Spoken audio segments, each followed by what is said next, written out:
Production. All right, hello out there, Facebook, Twitter world, YouTube, broadcasting from live, actually streaming live from Connecticut. We're going to be talking about, life in Connecticut and some of the wild things that happened. The storm that blew the roof off. Some friends of mine are just getting their power back on. Can you believe that? We've had spotty internet ourselves. We're out of power. Fortunately, where we're in the line where everything goes. We got powered back after a few days, but some friends were out for a week. Pretty crazy, especially after that huge hike in the electricity bill. Live with Victoria Eloise today. It's always a pleasure to have her on with me. I'm Jay Cherry, and we're going to get right into it. Hey, Victoria, how are you?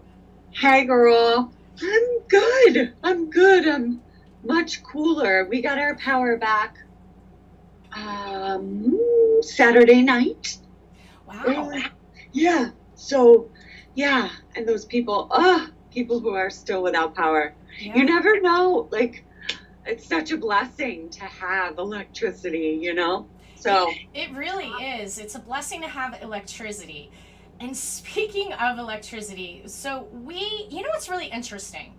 In Connecticut, we pay the highest rates of electricity in the country. Some of the highest rates. I think California might be higher than we are. But the other interesting thing about Connecticut and our electricity is municipal power that was written into our laws way back in the late 1900s or the 19th century, and it empowered certain communities in Connecticut to run their own power. So I have always thought that was really quite interesting. But most of us were not in the towns like Wallingford, Groton. I forget the other one that is also a municipal power point, but there's 6 of them all together. But the rest of us who are under we have no choice but Eversource. Isn't it a monopoly? we are under His Excellency's command. We are. We are under His Excellency's command is right. So I want to jump into this quick little video with His Excellency talking about energy and Eversource. Let's just jump right into this. I'm going to click on here and get him. Oops, I didn't get on there. Let me get him all up and going, and let's go. Here's Ned Talk to your utility about how you work through the bill increase, and work with us in terms of how we can hold down your price with efficiency. I understand what a shock that bill was, and we're going to do what we can to make it right. Oh, wait, that didn't play the whole thing. Hold on a second, guys. All right, just when your job and our economy has taken a COVID-related hit, then you get your electric bill in the mail, and you see a big increase in that bill. Let me explain what's going on.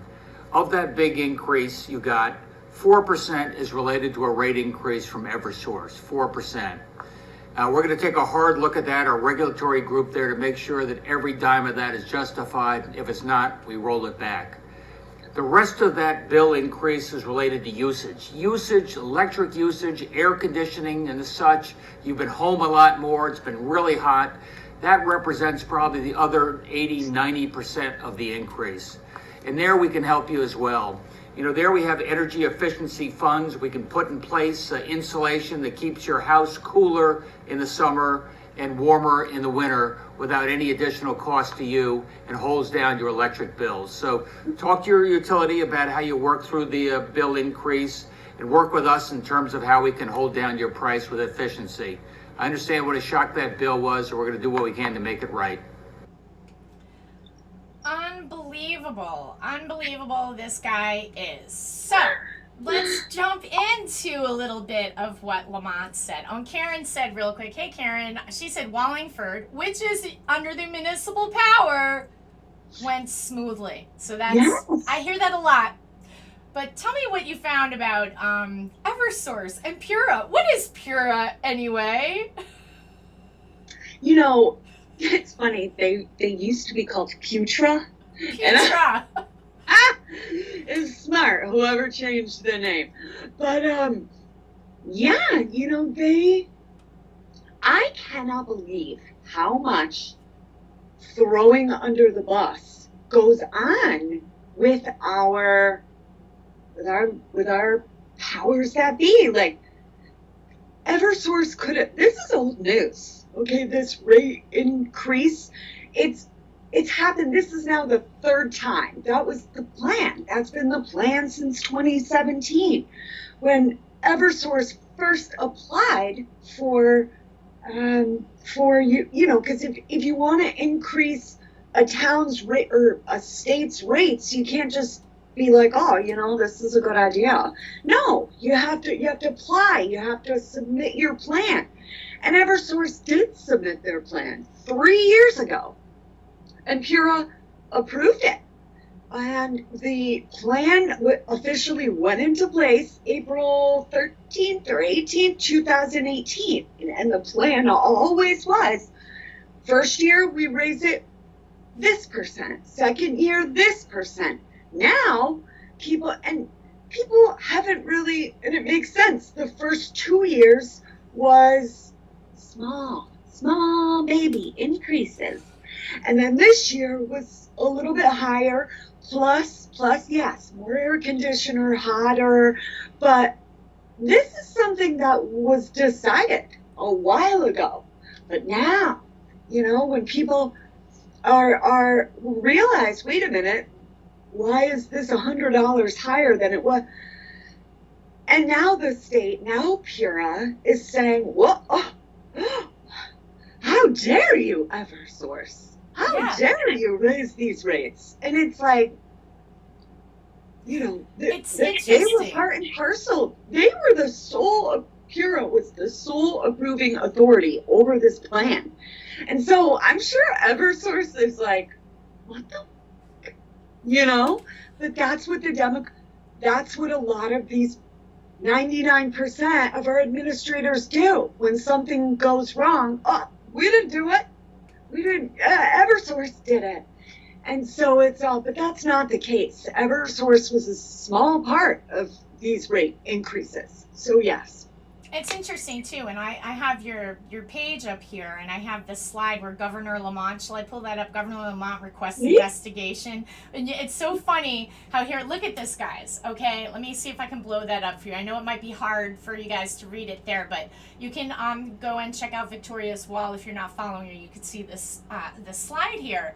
But so tell me a bit about what we're looking at here. Lamont requesting investigation. Yeah. So, Lamont, when Eversource and United Illuminating and Dominion, when the contract went into effect and, because they didn't own, essentially, I would consider this group a monopoly, but it wasn't always like that, but the Malloy and Lamont, Malloy really was the one who championed this big conglomerate, Eversource, United Illuminate, kind of taking over things. But Lamont kept right on. He was part and parcel to the championing of this contract. And that was freaking 9 months ago. Okay?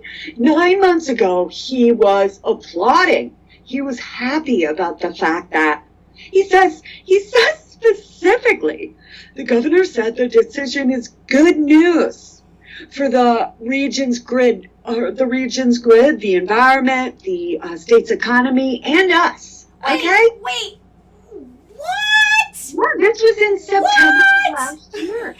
He put this press article out. We know he loves his press. And in September of 2019, he was... Look at this guy. He was all about, Eversource, thank God you're here. But then now he wants us to investigate them. So it's kind of like, well, which is it, right? Should we love them or investigate them? And so it's really about what's going on now. Like when and this is not just him, but if they can use you, great. If not, you're hit. When you're not making them look good, CEO's got to go. And that's BS. But yeah, 9 months ago, he couldn't get enough. Wow, that is just wild. I'm just blown away. So the governor is quoted in his own press release, and this was 9 months ago, guys, that this was good for the region's grid environment and the state's economy and ratepayers. Governor Lamont said this. You know that electricity bill you got where everybody's like freaking out because it's like the delivery charge is off the charts? Well, take a look at this if you're just tuning in. There you go. This is what he said straight out of Governor Ned Lamont. Look at the date here, okay? And that was in last September. And here he is. Decision is good news.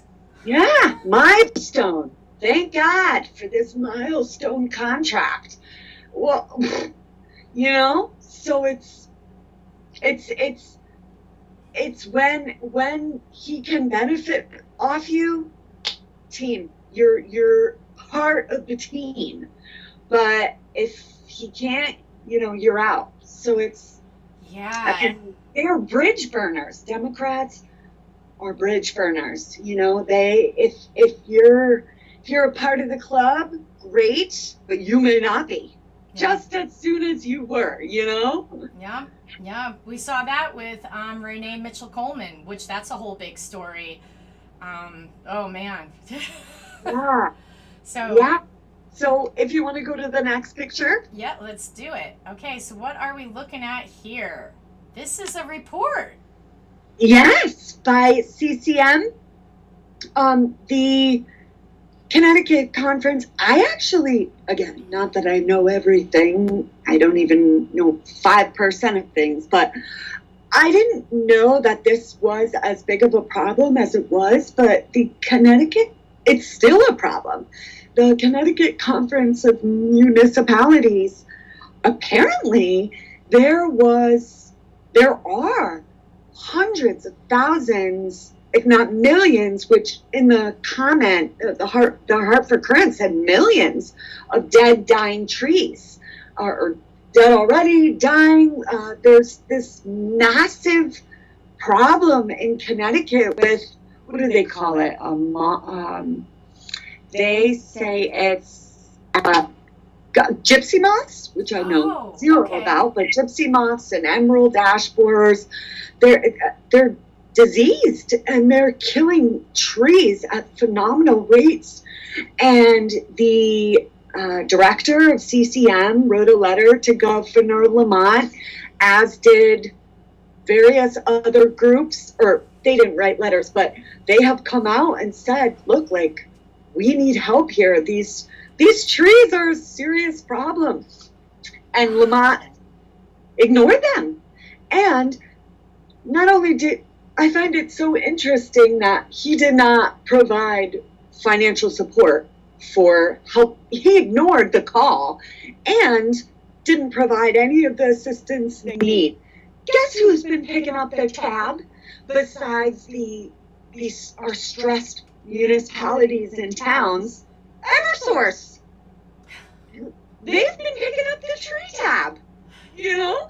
And so it's like, but he didn't, and I want to say this real quick, there was because there was a lot of Eversource workers that came in from other states, Canada, Vermont, Chicago, other states, because we spend nothing on labor. And one of the guys, we were talking to him on my street, my dad and I, he's from Vermont. Wow. He said, he's like, I've never seen an energy grid like this. I have never seen, cross my heart, hope to die. Wow. I've never seen something so archaic. I don't know who's running your grid or he's like, there are wires that are hanging low around schools, there was actually a really low wire too on my street, which is why they were there, and those have been low for a while. And he's like, there are trees hanging on. He was shocked by how bad our upkeep is in this, which I thought was interesting. But Yeah, you didn't hear Lamont talking about that. No, we certainly didn't. I just want to pull the slide up again because this is like I'm stunned over here that I've heard this before, but here it is, the amount of trimming and tree removal needed is staggering. That is a public health and environmental crisis. Yes. And he wasn't the only one. You know, there was. Wow, that's. Yeah. Wow. You know, and that's like, and these have been complaints for some time now. He wrote the letter last year, I think in late October, November, but this is not a new issue. You know, people have been complaining about these dying trees for some time. But, yeah, guess it didn't matter then. Yeah, and you know, when I'm driving around, I have noticed it, on Route 66 especially, which is my area, and I'm very aware of all the dead trees right there by the road. We have one that's on town property. It's like across the street. I was surprised it didn't come down. And what are they doing about it? Nothing. Nothing. But you better put a mask on anyway. Yeah. Bring your documents. Bring your documents, right? We have something to say about that, but let's go through. Yeah. What's the next slide you got here? The next picture is, hold on, bear with me. Oops, I went too far.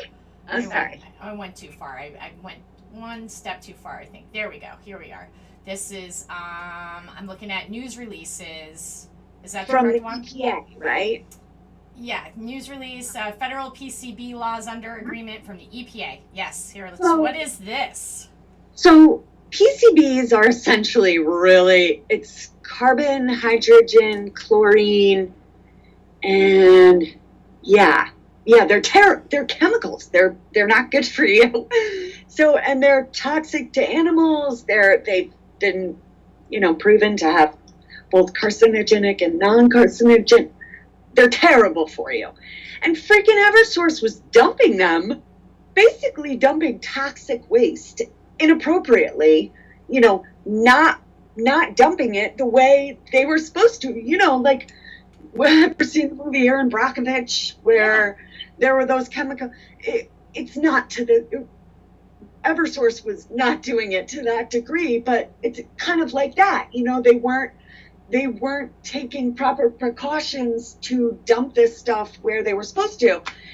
And they were cited by the EPA for violating federal PCB laws in Connecticut. And this is not 9 years ago. This was in March. What? Okay. Yes, March of this year. No investigations then. Wow. And, this is, the EPA was like, no, you can't dump this toxic waste by this school, and Connecticut, do you really think an energy company can dump waste without the state knowing it? Like, wow. Okay, where's all this green? All I hear lately, green, right? Lamont's big green. He's a big green meanie, actually.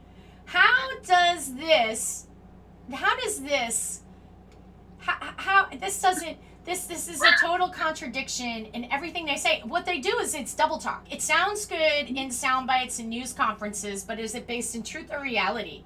Because obviously here it is. Here's Eversource getting caught dumping toxic waste all over the place. Yeah, and I'll just say this quickly, the case stems from several transformer spills at locations in Massachusetts and Connecticut involving improper manifesting of PCB remediation waste, improper storage of PCB transformer, and improper disposal of PCBs. So yeah, they're freaking dumping toxic waste wherever they're dumping it, and Connecticut didn't do shit about it. Lamont didn't do anything about it.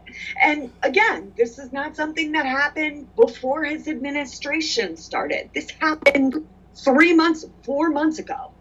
So, but I just find that interesting for Mr. I Love Earth You know, where was he? Where was he then? Where was Pura? Where was the Public Utility Regulatory Authority then? They were counting their money. Yeah, Yeah. it's quite amazing, the hypocrisy. All right, I'll switch on to the next one here. Yeah. We've got, let's see, MIRA. Mira. Yeah. Is that how I pronounce that? Yes. So Mira is like Pura. But they, I know, it's funny. Materials Innovation and Recycling Authority. So there are all these little groups that are supposed to oversee the, the output of earth-friendly stuff, like agencies that rule over the health and safety of our state. And Mira, everybody has to do fiscal reports, whether you're Pura, Mira, the DS, everyone has to do, or they're supposed to, turn in what they spent, where they spend it every year. And we don't give Eversource a lot of money. Okay? Well, not for the state, and this is a great example. A recycling authority, like the group that oversees our state's recycling production and management, Eversource plays a big role there. They got less than $400,000 for the whole year. And I that's not very much money. I mean, the state personnel spend more at Fairfield Inn. Okay? And it's interesting, if you go through some of that's something I'm going to do. If you go through some of these other names on this list, they're not recycling personnel. Okay, they are not recycling companies, just like the COVID vendor crap. Whoa, But Pfizer Inc. is on here.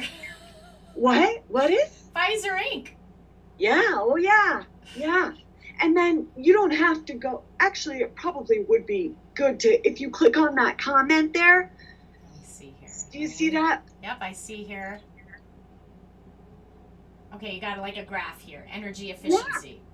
So I also put the link in there for anyone that wants to go look up the whole budget. But, they have to do a budget every couple years for, Eversource does this with Connecticut. Connecticut, our state, Eversource works off the budget our legislature gives them. They don't make up their own. The state gives them funds to do projects, and Eversource does what they can. And I thought, and this is a graph related to Eversource's electric, the budget Connecticut has given to Eversource for electric. There's natural gas, there's, heat, all different, and there's one for United Illuminating, there's one for, but this is Eversource's, and it's the 2020 budget and the 2021. This report was 200 pages, was very long, but I just, and look at this, how much they spend on materials and supplies. What does that say there? Wow. 0%. Okay? Labor, 8%. That's not fair. Why are our Eversource workers, why are they getting this much? And then another thing that's interesting, do you see where it says incentives? 71%? What does that even mean? That means investor incentives. Oh, So you're gonna put, investors. yeah, so Mm. like stock options, ways of attracting investments. 71% is going to that. 0% to materials. Look So, at this, you know- guys. Can you believe this? And 8% to labor. So when your power is not going on for a while, don't be mad at the linemen. Please don't yell at the linemen. No. They're not the CEOs that are raping you, okay? Don't ever yell at them. You should always thank them. They put their Yeah, that's a very tough job. Okay, please Yes. don't yell at the linemen. But they're not enough in Connecticut. That's why it takes so long to get our power out. But look at what Connecticut look at this. So just to recap that, so Connecticut is giving EverSource a budget to do all this stuff. The Pura is related to this, and so Connecticut gives EverSource a budget to work within, which is, we, the taxpayer, are ultimately paying for, this is coming from our taxes, which we pay a lot of to live in the state of Connecticut. And yeah, wow. And I think it's interesting that, actually, we'll wait for the next picture. All right, so let me close out of here. All right, here we go. Let's see, I got a couple of headlines here. EverSource gets approval for rate increase. Oh, Yes. do tell. I not that, EverSource, they did F up with this storm, and their CEOs, I should say, really did. They make way too much money, which we'll see in the next picture, but they're not the ones to blame here. I mean, with this rate increase, that shocked a lot of people, as it should have. But this has been going on since 2018. These are not new rate hikes. They have been hiking them since 2018. This 2021, I believe, was the largest of the 3 increases that were planned. And Pura, the state, Pura Public Utilities Regulatory Authority, they were the ones who said, go ahead, EverSource. EverSource could not have increased our rate.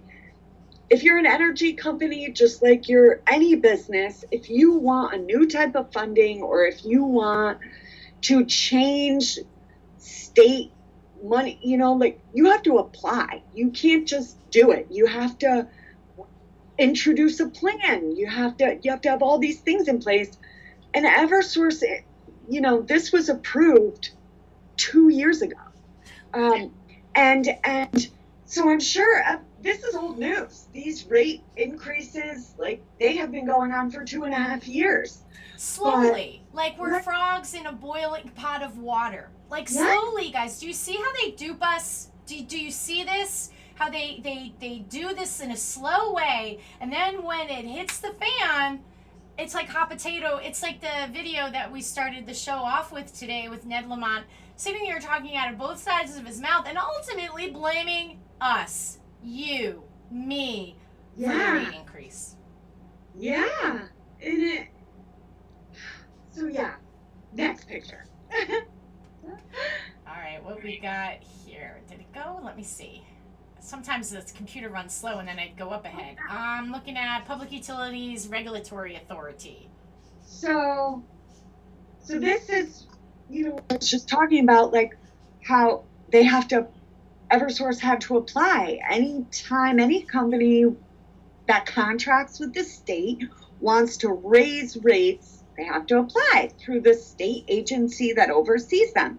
And Pura oversees EverSource. And this is the application. This is old news. April 18, 2018. The Public Utilities Regulatory Authority allows a total revenue increase of $124 million over the 3-year rate plan. So EverSource was allowed to collect from this distribution rate increase that has been happening for 3 years.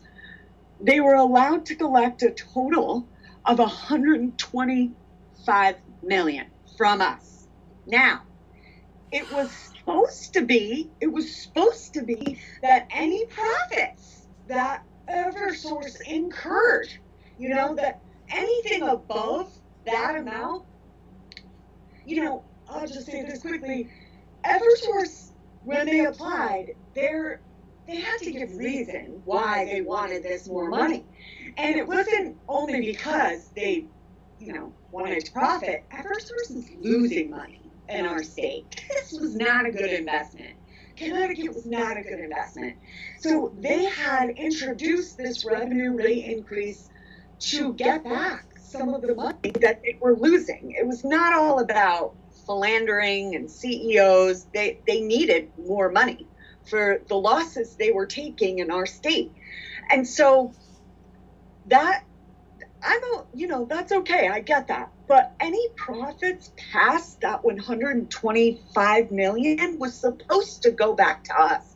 It was supposed to offset the bill increase. Any money Eversource made past that 125 million supposed to come back to taxpayers.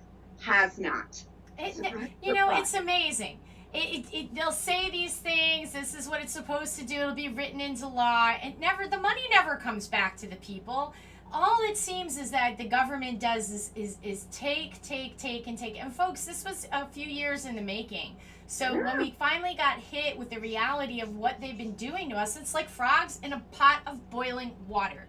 You don't notice it right away till it gets so hot, you're jumping out the pot. We got to start to notice these things and stop them. And I don't know what it is to motivate the public to pay more attention to what these people are doing. Stop watching the news. Stop watching. Just don't watch the news. That was a joke, right? It's like, oh my gosh, unbelievable. So, and the last thing I'll say about this is, yes, everybody is loving to hate Eversource right now, but they're not. They're just a byproduct of what the parameters they are given to work with. And so, yes. So Eversource screwed up, but I think our governor screwed up way more. Next picture. Eversource Energy, July 30th. Yeah, so it's this, I'm sorry. Did I skip it? Something? Oh, yeah. Just go back one. It looks like the same thing where it says at the top right on October 31st, 2017. Let me see. Did I go ahead? Oh, you know what it is? I think okay. I'm still looking. Yes, I see it. I think I was ahead on that one the whole time, unfortunately. That was my fault. Go ahead. Yeah, so, and this is the last thing I'll say about this, but this is that same application we were just looking at, just a different page, where it says here at the top, on October 31st, 2017, Connecticut General Assembly passed a biennium budget ending June 30th, 2019, that diverted $127 million from the Energy Efficiency Fund to the General Fund. What? And what do we know about the general fund? No rules. It's the wild west of the money in Connecticut. Once that money's in the general fund, it is free pickings. That's where these philanderers lie in wait because there's no oversight. So once the money comes in, if you know it's there, it's gone. So this $127 million that was supposed to be going to our energy efficiency budget, supposed to be going to making our grid safer, more effective, more energy efficient, got freaking philandered. Wow. So yeah, and the last thing I'll say here, the budgetary diversion will affect energy efficiency programs, resulting in a 17% reduction in 2017, 33% reduction in 2018, and 17% reduction in 2019. So well over 50% of Eversource's budget for making Connecticut more energy efficient, gone. Well over 50. So Eversource, like the rest of the working community in Connecticut, is being asked to do way more work with a crap load less money. And so, again, Eversource is not to blame, in my opinion. Wow, that was really educational, and I appreciate that. So that's, oh my gosh. And so they just keep taking from the public, they keep taking money. And it's getting to the point where, it's getting harder and harder to function in a basic way. From energy costs and food costs are also going up. I noticed that shopping for keeping my family fed and noticing that the price of everything is going up just a little bit, just a little bit, little bit. But I know prices, right? And they're going up. And it's just a little bit, little bit, little bit. Gee, Connecticut, what a mess.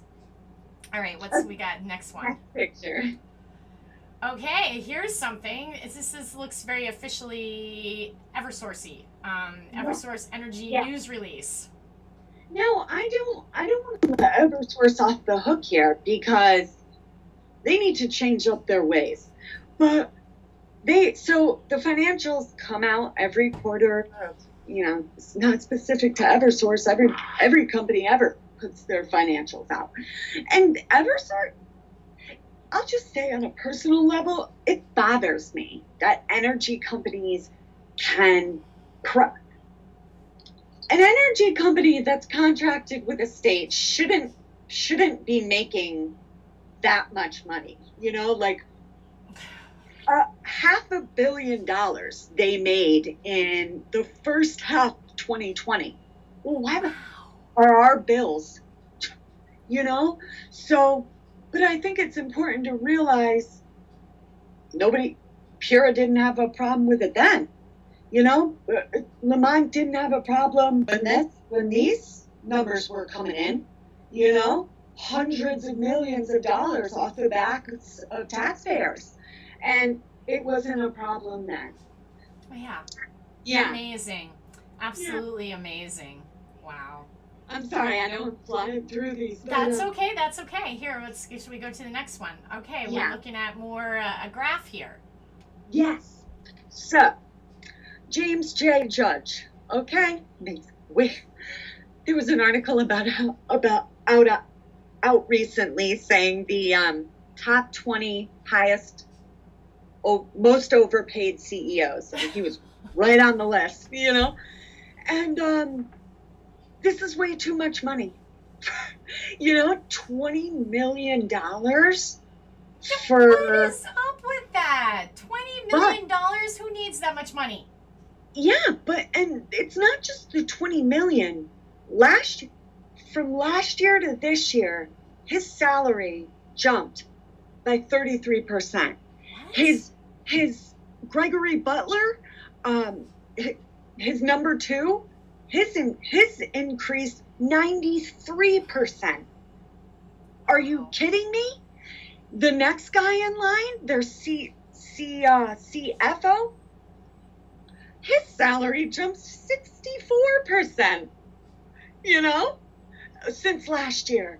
And so, but I just want, these guys, they should not be making this much money. This is ridiculous, but they are no different than every other philandering elitist in this state.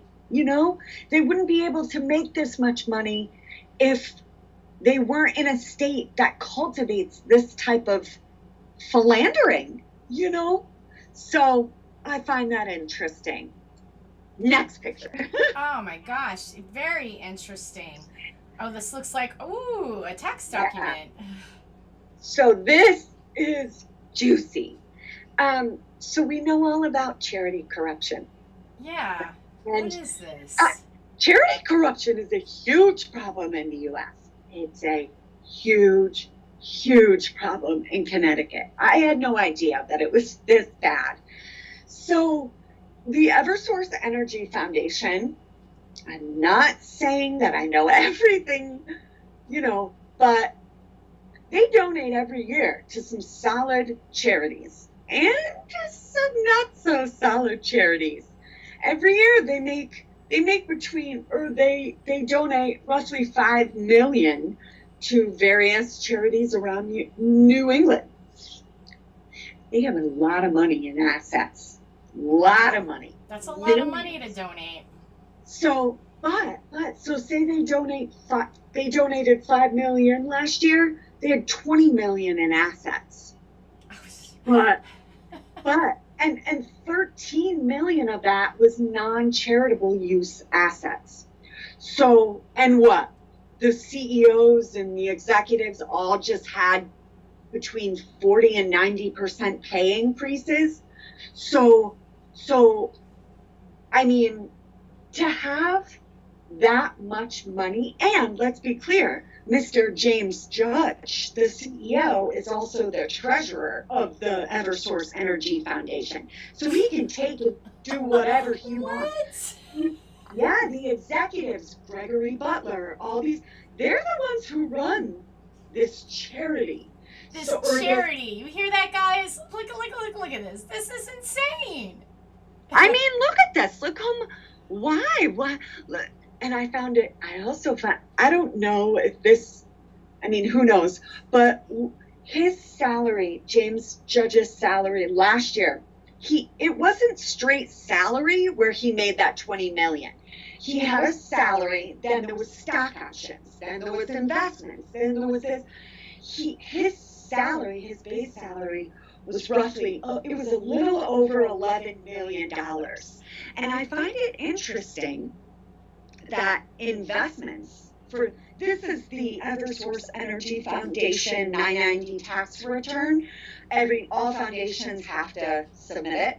And I found it interesting that their investments were a little over 11 million, and no one is tracking this money besides the CEOs. So it's, it's like the fox is guarding the hen house. So we've really, wow, the corruption. They don't care. It's just in our face. It's amazing to me. And the only way something's going to happen, guys, is if we do something about that. And what that something is, well, we're talking about it. So there's a first step. Call them, bug them, ask some questions, direct questions. It's fun to call the governor's office or your local legislator. All those kinds of things. What? Yeah. If they pick up. If they pick up, right? Yeah. Be prepared to be on hold for at least 10 to 12 minutes. Yeah. It's pretty crazy. Absolutely. All right, what have we got here? What's the next one? So every year, as I said, Eversource donates this. There's I think there's 50 of them, maybe more, all in Mass, in Connecticut, all over New England. And I actually posted the link to the 990, so you can, if anybody wants to go in and look at all the groups. But you see right here, so on the left here, it's actually what this is one of the charities that Eversource donates to. Is the Governor's Partnership to Protect Connecticut's Workforce. Whoa, did I hear that correctly? Really? So, yeah. Hey, workforce, how protected do you feel? Yeah, and this is the 990 for the Governor's Partnership. And you can see on the right there at the bottom, I highlighted Eversource. Every year, Eversource gives between 25 and 30 grand to the Governor's Partnership. So, Lamont has no problem when Eversource is doing that. As long as, yes. So, next picture. I know we're flying through this, but that's I know okay. Okay, so we got more the partnership still. You know what else I think is interesting? That the Governor's Prevention Partnership, which this shows right here, and Eversource have the same tax guide. What? Yes, Whittlesey. I think that's how you pronounce it. But you see on the bottom left here, there's a red rectangle, which is hard to see because I see it. But it says Whittlesey and Hadley. And that's for Eversource, the Eversource Energy Foundation. There's a red arrow on the top there where it says Eversource Energy Foundation. But on the right, this is the 990 for the Governor's Prevention Partnership, the red rectangle, Whittlesey. Okay, they are a huge tax firm, but I find it interesting that it's like birds of a feather flock together. These people can do whatever they want because they all have all the same tax people. So It's unreal. They're just like it's like a big, George Carlin said this years ago in his comedy bit. He's like, it's a big club and you ain't in it. But there are more of us than there are of them. So they want to keep us duped, guys. But we gotta say we don't want to be duped no more. This is the dawning of a new era. Okay, this is a dawning of the awoken people, because. Seriously, this is just so incredibly outrageous that they've just been doing this and getting away with it with impunity. Honestly, it's just amazing to me. Yeah, it is. And then, okay, so this is these last two pictures, these next two slides here. This is kind of the end of this, but this is. Look who's there. So you see how it says inside. Obviously, inside the political fundraising game. Yes. Okay. Political fundraising, dog eat dog. There is no rules. There is no. Of course, there are rules for people like us. If we don't log the correct $7, we have the IRS at our front door. But this article came out in 2016. It was. These guys cheat, okay? The DNC, especially Democratic National Committee, and they are cheaters. And this article came out about, and the FBI was involved. People were investigated, not just these companies, people who worked for them. I'll just read this first part. 12 contractors barred from contributing to state political candidates, gave almost $1 million to the Democratic Governors Association. I'm sure it was more. So big companies, they can't contribute to political candidates because it says what. So like, say you take Aetna, and who was in this investigation, okay? If they donate, which they did, to Governor Malloy, what does that say to other companies? So it's like big companies are not allowed to show political support outright because it influences what other companies do. And so there's a big set of companies that's not allowed to participate in political campaigning. They did. And so Eversource is one of those companies. So you remember? Oh my gosh! Look at this. And so the Hearst Media did a analysis, as did the FBI, and they found that there were 12 entities, big companies, that were donating where they shouldn't have been. Malloy had no problem with it. He was happy to take the funds. But yeah, it says here, so I'll just read this. The Democratic Governors Association, which in turn funneled $3.9 million to PACs supporting political action committees. Okay, that's PAC, to supporting Governor Dannel Malloy, his 2014 re-election campaign. Now, apparently this came out that it was legal. They had done. I'm not a lawyer, so I can't even begin to figure that out. But I found it. Now, the really interesting thing about this is so I'll read some of the companies that participated: Webster Bank, United Illuminating Co., Northeast Utilities, now Eversource, Aetna, Purdue Pharma, some really. And if you go to the next picture, which is the juiciest part of all. All right. Let's see what we're looking at here. Oh, you got it. So, look at the companies. So, this picture on the left here is the article we were just looking at. I just reposted it and underlined the companies that got in trouble for doing what they weren't supposed to. Now, look at the companies. So this is, again, the 990 tax return for the Governor's Partnership to Protect Connecticut's Workforce. Look at these companies listed in Okay, these are the companies that were investigated. Now, this is the most recent tax return for last year. Okay, so and this is the 2019 one, but I also posted the link for the 990 for the 2018 one, all the same companies. So personally, I think this is where, because they don't tell you in the investigation where the PAC money, like where they found it, where it was going. I think it's getting funneled through the Governor's Prevention Partnership. Wow. You know, all of these companies that were listed and cited right here: Travelers, Webster Bank, Purdue Pharma, United Technologies, Eversource, all still. This is some dark money shit. Yeah, it is. And I also found interesting, and then we'll be done with this, but do you see there's two red stars. The red star on the left where it's Dalio.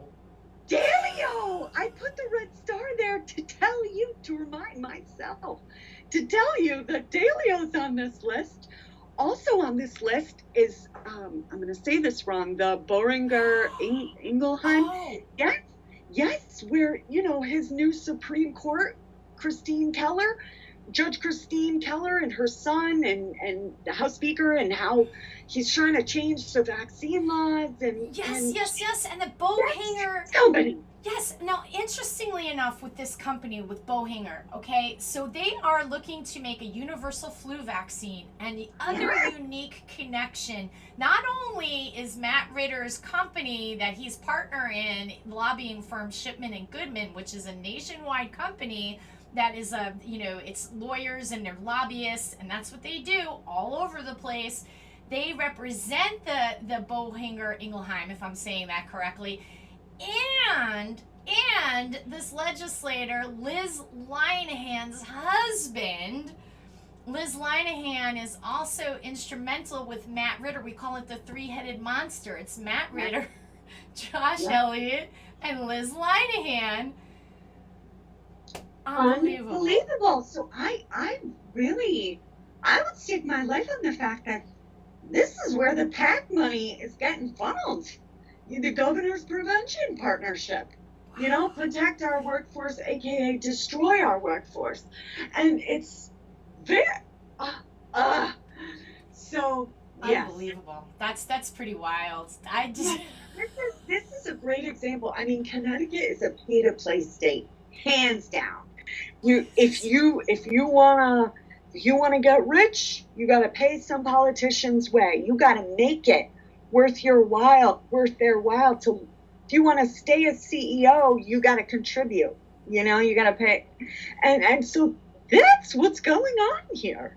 Yeah. Oh my gosh, that's pretty darn wild. So that take us through those slides there. Oh, It looks like it. Wow, that is pretty wild. So let's just talk briefly about the Governor Lamont's recent press conference on Monday, because both you and I called the office. But on the press conference on Monday, Governor Lamont just said it off the top of his, just said it, that if you're not wearing a mask, now you have to produce medical documentation.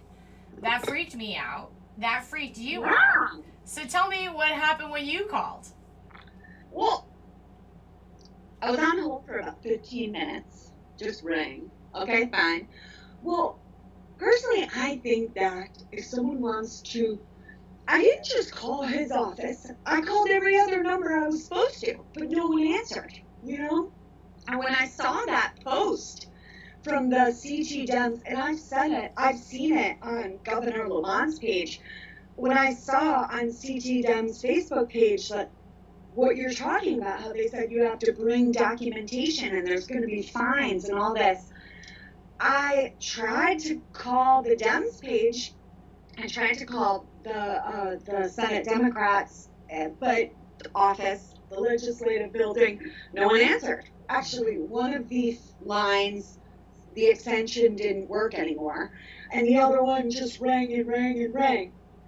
So I spent like a good 15 minutes looking for the right phone number, and then just called his office.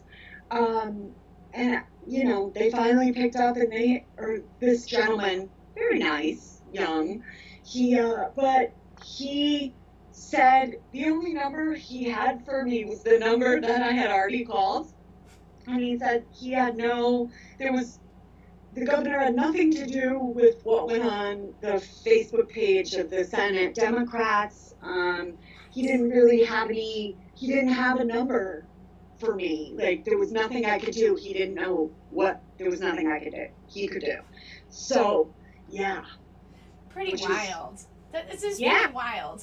So I called the governor's office, and I did get a voice message pretty quickly. It came on. I didn't try to send it Democrats, but I have called them in the past, and it's very difficult to get through to the legislatures. They're all closed up, right? How convenient. So I was able to get through, and I talked to the aide who couldn't give me a solid answer. He said, well, that's a little tricky, and no, there's rules that we're working on it. I'm like, but the governor said that now I have to have papers to go to the grocery store, and who is qualified to look at my papers, and isn't that against HIPAA? And he really didn't have a good answer at all. He's like, well, yeah, that's a problem. And basically admitted that no, that the executive order 7BB, that's the number of the executive order. You can pull that up yourself. If you are a person that cannot wear a mask and you need to do your shopping and you don't want to be harassed, you can go print out that order. You can carry it with you. I have never been harassed by any store management or anything. It's usually just other customers who just think that it's okay to call me names or question why I'm not wearing a mask. But that's about it. But the executive order still is the same. You do not have to show documentation of the reason why you cannot wear the mask. That he lied. Yes. The governor lied. Yes. And it's so interesting to me. I also called the DOJ. Good for you. It's upsetting, like, when, I have a really hard time breathing through the mask. And so sometimes I wear it, because I just don't want to hear it, but I can't wear it over. I've had people be like, that needs to be above your nose. And I'm like, why are you looking at my nose so closely? So I was upset. So I called the DOJ, and I called the Americans because they have different, were you discriminated against because at work, were you discriminated? They have different lines and so I went to the Americans with Disabilities Act line, and she's lovely. And she had said, I explained the situation, like what it said on the Dem website or on the Democrat Facebook site. And she was surprised. She was surprised that they put that the federal government has not ruled on a whole level about what governors can say and do in this pandemic. They're just not. And I get it. They're just not giving legal advice. But she said, she was like, yeah, that shouldn't be on there. And that's conflicting information. If your governor put out an executive order that says you do not have to carry documentation because you don't, but then on his social media pages, it said something different. She told me to call the Commission on Human Rights in our state. I called twice, left a voicemail, no call back, but yeah. Yeah, it's a tactic that they use. What I've started to think about lately is that he uses this tactic where he lies to the public, and it's not true, but what happens is the ramifications, the repercussions of that lie, like for people like you or I out there in the world, could be more harassed now, because it's not the store clerks or anyone that's going to give you a hard time about the mask. I haven't had that. I had one store clerk ask me, and I said I cannot wear the mask, and she left me alone. And that was it. It's the people inside the shop that think you're some kind of demonic person, that you're spreading germs. And I think it's so dangerous. I think it's so inhuman and terrible that they've politicized this. I literally see in my feed on social media people saying like, "How can you? It's so easy to just do it," and they're so sanctimonious and righteous. It's nauseating. And I think to myself, you are so judgmental and you're totally discriminating. And these are the type of folks that'll be out there saying that they're, social justice warriors and they're for the little guy and they want to help people who are being discriminated against, yet are turning around and doing the exact same thing that they're supposedly against. You have no idea what somebody's health condition is. And some of these medical exemptions or exemptions that would be totally reasonable for someone who can't wear a mask, a rape victim, a post-traumatic stress for a soldier, a veteran, anxiety issues, panic disorders, abused children who've maybe had their faces covered. Somebody posted an article, I forget the woman's name, but she was kidnapped and the guy made her wear a mask. He made her mask her face. She almost had that like Sharia kind of covering all over her face. And so there are multitudes of reasons, and it's not anyone's business. Just leave that person alone. Leave them alone. So wear your mask and shut up. Leave people alone. It's interesting. Like, you will never. Actually, I'm challenging myself to find it, but you will never. I don't think Lamont has ever come on TV and said required to wear a mask. Yeah, I don't think so. It'd be interesting to dive into that. Yeah. Like, no state official has come on and been like, you are required to wear a mask. Because you can't require people to wear a mask whether or not they're sick. You cannot do that. So he has the media. Do it for him. Yeah, or like put some obscure little webpage out that has no name or no, it doesn't say who you can call or complain to. It's just like that it's like the telephone game. And before you know it, citizens are beating each other up at Costco because, and so that's the dangerous part. No, maybe you won't get arrested for not wearing a mask, but you will be ostracized. And that's not fair. Yeah, and that's the tactic. It's a very dubious and dangerous tactic. And what I would like people to do instead of just complaining, I've seen people say that it's the other way around, that it's people not wearing a mask that are picking on folks. Well, I don't know about that. I would never pick on anyone. If you want to wear a mask, I totally respect your right. I'm never going to tell you what to do with your own body. You do with your own body. It's not my business, okay? So it's just mind-blowing to me that that we just can't be. We need to get along. If we're fighting amongst each other, these philanderers, they win. They win because we're fighting the wrong enemy. The mask face is not your enemy. The bear face is not your enemy. We're all just people trying to do what we need to do. We have our reasons for doing what we're doing, and we should just all agree to disagree sometimes and to show like, I don't know, caring in the respect of do unto others. Oh, yes. And it's, the truth is we don't know the truth. Like, actually, I have a family member who was, I could believe this, but I couldn't. They traveled out of state.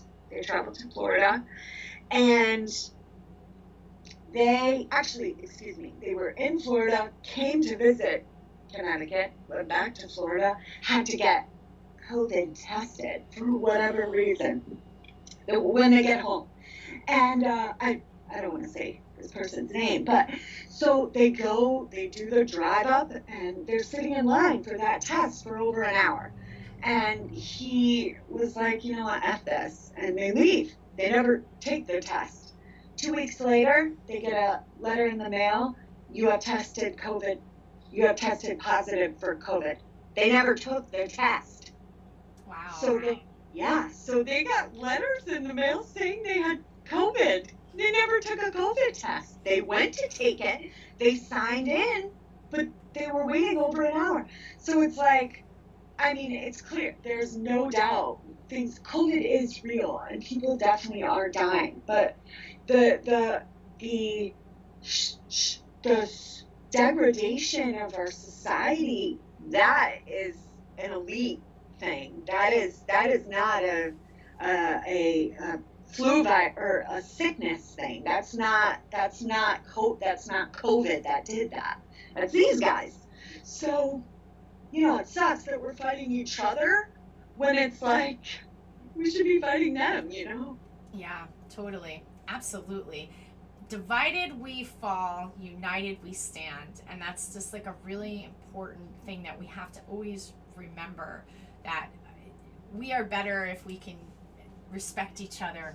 And they're reneging, and I have a whole thing about the test. I'm working on a story on the test, and it's mind-blowing about what I'm finding about the test, and doing a deep dive into the FDA. And right now there is no fully approved test. It's actually still under an emergency usage authorization, basically meaning it's a wild west of the COVID test. It's been 9 months. It's been 9 months. And when you go onto the FDA's website and you start to look at all the approvals and applications for different things, they had a predictive, listen to this, they had a predictive medical device for people working in the intensive care unit, where it would predict, not a human, the machine would predict that this person would need to go on a ventilator. Wow. Yeah, really pretty wild stuff. Wow. Pretty wild stuff. All right, I think we kind of traveled down our road. Yeah. There's just scratching the surface of all this stuff. So, just real quick before we go, just real quick, because we talked about this briefly just right before we go. You read the bill, the police bill. Yeah. Dang, I wish I had it up here. Oh, that's okay. But maybe we should plan on doing a more in-depth show on that. But just briefly tell me. I'll post it, and I'll post the page where it's. So a couple weeks ago, and I posted about this. Lamont had banned chokeholds, and my issue with that. I mean, beautiful to ban chokeholds, thank God. But my problem was he had told the public. He banned chokeholds, but it only extended to state police because he didn't have authority over municipal police. That was a lie. Especially in a public preparedness pandemic, he automatically secures our authority over police, fire, all those things. So he had lied about, which is no surprise there. He did have authority to command municipal police not use the chokehold. Fine, whatever. So then this bill happens, and so chokeholds are back in. It's like that chokehold ban is gone. And it says right in the bill, and I'll post this, but it says, should ex-employee utilize chokehold restraints, they must XYZ, they must do whatever for their report. So what, he banned it for 3 weeks, and it's like, and one other thing I just want to say about that bill is I'm not a policeman. I can't imagine. So I'm not going to speak to the effects of it on police. But what I do find interesting, especially, is so a lot of people were really, really disturbed by this bill. Police, and I watched Lamont get on TV and say, you know what, this is a very serious bill, and I'm going to spend a lot of time thinking about it. He signed it that night. Oh, he's such a liar. Get to the next business day before he signed the bill, and he promised he was going to give a good hard look, because you don't have to, as a governor, you don't have to sign a bill right away, like you have time. But he went on, and was like, I'm going to give a really good hard look to this, and I know it affects a lot of people's lives. Next morning it was signed, So it's like, and so there's always, he's a liar. He's a liar, and he lies with impunity. Yes, like worse. He's worse. They're getting incrementally worse liars as time goes on. Malloy was worse than Ron. Jody Rose was great, but she, they all. It's like things are progressing to an anarchic state, and yeah, that I found that wild that the chokehold's back in. So the chokehold is back in the bill. Victoria read the bill. So you can read the bill too. You could go online and you can go to the CGA.gov website and you can read that bill yourself. All of this information, everything that Victoria and I have been discussing is public information that you can go and look at yourself. So don't take our word for it. I'm not trying to tell you what to think or what it is or isn't. Just sharing information down the rabbit hole of reality. I don't even understand it anymore. Like, it's like, what is going on? And last thing I'll say, I really hope, not that the CEO, not that James Judge is watching my Facebook, but like, he better not step down. And Eversource better not make him step down. Like, if he has to step down, our CEO should. You're telling me that this is our energy company. They keep the lights on, or they're supposed to keep the lights on. We tour their building regularly. Do you think that they could have had, they had no materials on hand for this storm. There was a little news article that came out about a guy who went to Eversource in Berlin and to complain. And he walks in, there's every single truck was in the bay. He couldn't believe it. He took pictures. These guys come running out. What are you doing here? Blah, blah, blah. He goes back in his car. About 10 minutes later, all the trucks start pulling out. Yeah, and so the state knew where Eversource was cutting corners. The state told them to do it, okay? And now they could never have had no materials on hand without the state knowing it. We tore their building regularly. But now it's Eversource's fault that, no. And so I think that, our state, our administration, they'll throw you under the bus. Oh, God, yeah. Oh, God, yeah. And so it's, I want James Judge to stop making that much money, but I want him to be like, no, you guys did this, It's really, really interesting, and what an interesting. So anybody who's coming in on the tail end, we did a deep dive into Eversource with some slides and pictures. So when we end this video, you can go to the beginning and you can see what we're talking about. Great work as usual, Victoria. Just mind blowing the way that it works and how they, Ned Lamont is pointing his finger at Eversource. Not only pointing his finger at Eversource, but we kicked off the show today with a video of him saying, "It's you. I stopped you from going to work. I've locked you up in your house. You're using too much energy now." Like, what? Yeah. What? Gotta stop. 90% is your air conditioner. Yeah, it's you and your AC. And he offers, just so folks know, this is a program that you can take advantage of. Lord knows we're paying for it, but they can come in and they do a free energy evaluation of your house and they'll spray some foam. Now, you might want to investigate what that foam spray is before you let them spray it. Those are the PCBs that Eversource is dumping. The chemical waste. Yeah. Nothing is as it seems, but all you have to do is read. 10 minutes. Take 10 minutes. Yeah. You believe. Just to, I hope people get inspired to start to jump down the rabbit hole and do some research on your own. Like, I'm researching the FDA and the COVID test right now, and I'm looking forward to doing a show on that. It's a lot, and I'm gonna be doing some research when we hang up. I'm down this wow, and it's just right there, guys. All of this information is right there. I've got a deep dive on Annie Lamott with a controversy that's just come out with Renee Coleman Mitchell, who I had experience with the medical freedom fight. And it's a very interesting story, and what I found about Annie and what she said about nursing homes, that they should be, less people in nursing homes. And then a year later, we're 2020, all these people in a nursing home just conveniently die.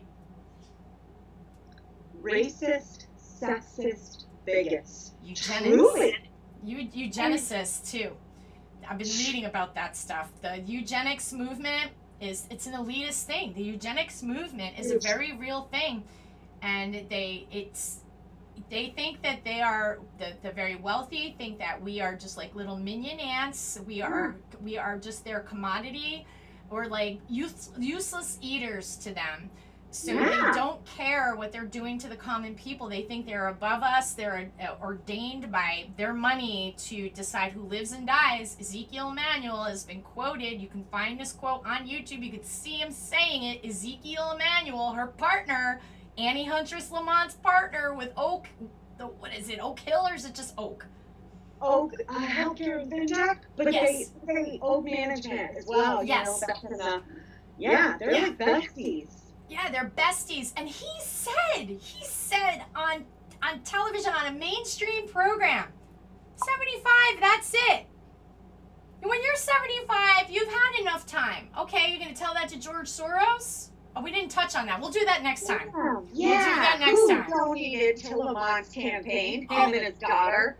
George Soros donated to Ned Lamont's campaign. We'll get into that next time. We'll do a deep dive into that. We didn't touch on that today, and we're kind of running out of time. We've been going for a little bit, but let's put that as top priority next week, because I forgot to even touch. I knew I was missing something. So George Soros donated to Ned Lamont because it figures. It figures. So they don't care about us, guys. We have to unite together. So let's stop fighting with our neighbor and people that are different than us. Let's really pull together. Let's really be. Oh yes, that's true. I just want to make an announcement out there for those watching. There's a beep rally tonight at the governor's mansion. Thank you, Karen. So they're having a beep rally at the governor's mansion. So if you feel like taking a ride and beeping at the governor tonight, yeah, you could do that. That probably starts around 5 or 6. I think usually they start those. And a shout out to the Libertarian Party, Jonathan, I forget his last name, Jonathan Johnson, I think it is. He's done a lot of hard work with getting people out to the Capitol. He had a great event a couple weeks ago that was really well attended, which inspired Ned Lamont to speak off the cuff and say that you have to carry medical papers with you if you're not wearing a mask. That is a bold-faced lie. I called, Victoria called, then nobody could give you a straight answer. One thing I got was, yeah, we're working on that. So then the executive order didn't change. No, it didn't change. But Lamont said that on TV. Now I'm being harassed. Is that fair? I'm being discriminated against. I had this man call me names in a grocery store because I'm not wearing a mask. He doesn't know me from anyone. This older man, like a grandpa, calling me names. I was stunned. I was like, I can't believe this man is calling me a name in the cookie aisle of the grocery store.